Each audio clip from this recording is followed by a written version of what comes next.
नमस्कार. मी सतीश कुलकर्णी.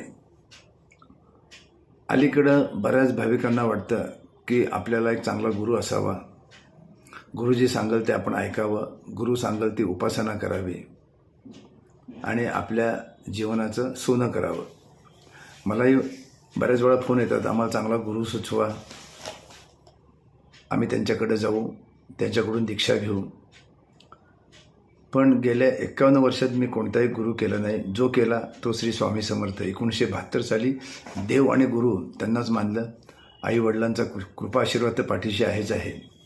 कारण हल्ली वृत्तपत्रातून बातम्या वाचल्या किंवा वेगवेगळे चॅनल पाहिल्यानंतर हे जे गुरु पाहिले की त्यांचे भामटेपणा, भामटेगिरी, खोटेपणा, लबाडी, बोगसपणा, भोंदूपणा या सर्व गोष्टी लक्षात येतात. वादविवाद नको म्हणून काही गोष्टी स्पष्ट बोलता येत नाही.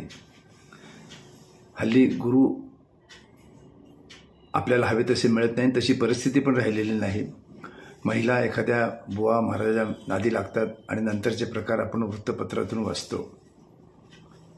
खरोखरच ज्याला गुरु हवा असेल त्याने ग्रंथ वाचून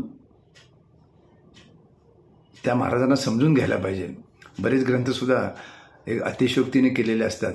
पण अलीकडच्या काळामध्ये जी श्रीपाद श्री वल्लभांवर कलियुगाची जबाबदारी आहे, तो ग्रंथ मी 1 जानेवारी 2009 ते 31 डिसेंबर 2009 रोज एक पान 5 ते 10 वेळा वाचत होतो. असं वर्षभर ग्रंथ वाचल्यानंतर मला तो ग्रंथ एवढा समजला आणि श्रीपाद श्री वल्लभ समजले. ग्रंथ समजण्यापेक्षा मला श्रीपाद श्री वल्लभ समजले. आणि ज्याला श्रीपाद श्री वल्लभ समजतील त्याने कोणताही गुरु करण्याची गरज नाही. कारण या ब्रह्मांडाचे नायक आहेत ते. या ब्रह्मांडाची जबाबदारी त्यांच्यावर आहे. आणि म्हणूनच अनेक ठिकाणी सांगितलं आहे कलो श्रीपाद श्री वल्लभ. आणि जर श्रीपाद श्री वल्लभांना आपण गुरु मानलं आणि त्यांना शरण गेलं, श्रीपाद राजम शरणम प्रपद्ये, तर तुम्हाला गुरु करण्याची आवश्यकता भासणार नाही. त्याचं कारण हे असं आहे की श्रीपाद श्री वल्लभ चरित्रामृत ग्रंथ हा अक्षर सत्य ग्रंथ म्हणून मानला गेलेला आहे. प्रत्येक ओळ, प्रत्येक अक्षर हे सत्य आहे आणि त्याची सत्यता समजून घेतली आणि ती अनुभवली तर श्रीपाद श्री वल्लभ आपल्यावर निश्चित कृपा करतात हे जाणवतं. बाकी काहीही करायची गरज नाही. पिठापूर कुरुपूरला दर्शन घेऊन आलं, आपल्या घरात जरी रोज त्यांच्यावर विश्वास ठेवून कृपा त्यांच्यावर श्रद्धा ठेवून आपण त्याप्रमाणे आचरण केलं तर त्यांची कृपा प्राप्त होणं काहीही अवघड नाही. लोक देव बदलतात, गुरु बदलतात, ह्याच्यावर विश्वास नाही, त्याच्यावर विश्वास नाही, इकडं खर्च कर, तिकडं खर्च कर. तुम्ही एकदा श्रीपाद श्री वल्लभांना जो गुरु मानलं, अक्कलकोट स्वामींना गुरु मानलं, गाणगापूरच्या नृसिंह सरस्वतींना जर गुरु मानलं आणि त्यांचे बोध आचरणात आणले, त्यांचे बोध समजून घेतले तर तुमच्या जीवनाचं 100% सोनं होईल. तुम्ही चंचल राहायला उपयोग नाही, तुम्ही अस्थिर राहायला उपयोग नाही. तुम्ही अगोदर कुठेतरी स्थिर व्हायला पाहिजे. गावात पालखी आली जा पळत, गावात पादुका आल्या जा पळत, नको ते लोक करतात. आणि घरात देव म्हणतो माझ्याजवळ हा बसत नाही, हा नुसता विनाकारण भिंगरीसारखं फिरतो. त्या देवाला गेल्यानंतर कुरुपूरला गेला, पिठापूरला गेला, गाणगापूरला गेला, अक्कलकोटला गेला, कुठेही स्थिरता नाही. बसून एक माळसुद्धा कोणीही जप करत नाहीत. फक्त मोबाईल पाहणे, मोबाईल खेळणे, मोबाईलचे मेसेज फॉरवर्ड करणे, एवढ्या वेळ खर्च त्या तीर्थक्षेत्री वाया घालवतात. गाडीमध्ये गप्पा.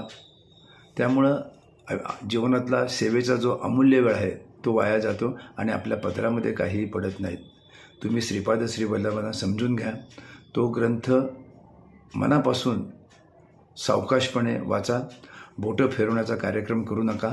3 आणि 7 दिवसामध्ये हा ग्रंथ समजणार नाही. 1 वर्षानंतर हा मला ग्रंथातल्या काही गोष्टी कळाल्या आणि त्याच्यानंतर मग जी प्रगती झाली आणि त्याच्यानंतर जी कृपा झाली ती बहुमूल्य आहे. त्याची तुलनासुद्धा कशाशी होणार नाही. म्हणून तर मला 193 वेळा 193 वेळा पिठापूरला जाण्याचा योग आला.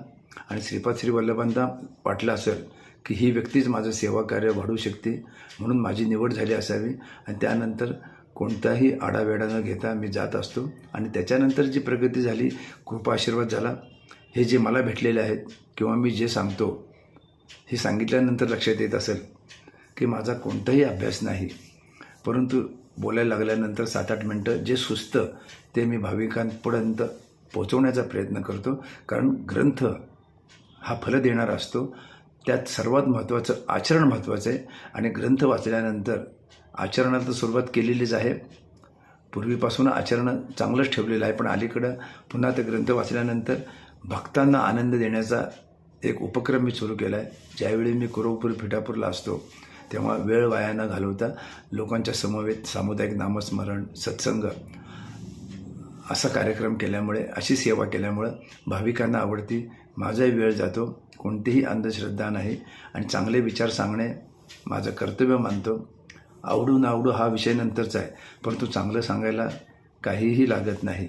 आणि ते सांगण्याचा प्रयत्न मी का केला आणि का करतो की श्रीपाद श्री वल्लभ चरित्रामृत ग्रंथात प्रत्येक अक्षर सत्य आहे आणि ती सत्यता सांगणं माझं काम आहे.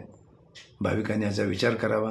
ज्यांना श्रीपाद श्री वल्लभ समजले त्यांनी इतर गुरुच्या भानगडीत पडू नये, कारण गुरु हल्ली तसे पहिल्यासारखे राहिले नाहीत. त्यापेक्षा श्रीपाद आपल्या पृथ्वीवर आहेत, त्यांचा प्रचारही भरपूर झालेला आहे, त्यांचे ग्रंथ पण आहेत. त्यांचं फक्त नामस्मरण करा आणि त्यांना सकाळ संध्याकाळ त्यांच्या फोटोसमोर बसून एक उपासना करा. आणि त्यांचा आवडता मंत्र आहे श्रीपाद राजम शरणम प्रपद्ये. ह्याचा अर्थ श्रीपाद तुम्ही राजे आहात, आम्ही तुम्हाला शरण येतो. पिठापूरला गेला, मंदिरात जागा असेल तर नामस्मरण करा. जे स्वामी समर्थ भवनात राहतील त्यांनी भजनाचा कार्यक्रम करा आणि त्यांच्या जवळ जाण्याचा प्रयत्न करा आणि त्यांनाच गुरु मानून पुन्हा आपल्या घरी परत या. नमस्कार.